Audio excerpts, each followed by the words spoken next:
দর্শকের মনে সবসময় বেঁচে থাকতে চাই, বললেন সাফা কবির।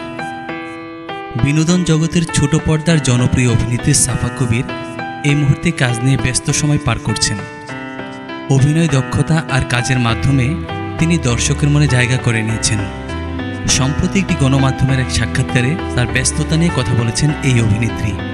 সাফা কবির বলেন, আমার কাজের জন্য যেভাবে মানুষ ভালোবাসা দেয়, সম্মান দেয়, এরপরে আমার মনে হয় আরও ভালো কিছু করতে হবে, আরও ভালো কাজ করতে হবে।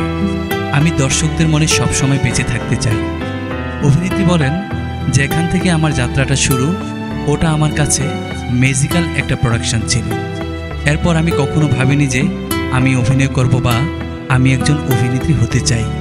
তিনি আরও বলেন, নিজেকে 5 বছর পর এখন যেখানে আছি এর থেকে বড় জায়গায় দেখতে চাই যে আমার ঝুলিতে অনেক ভালো ভালো কাজ আছে, যেসব কাজ আমাদের দর্শকদের মাঝে আছে এবং দর্শকরা যেসব কাজ নিয়ে কথা বলছে। তিনি বলেন, দেশের বাইরেও কাজ করতে চাই।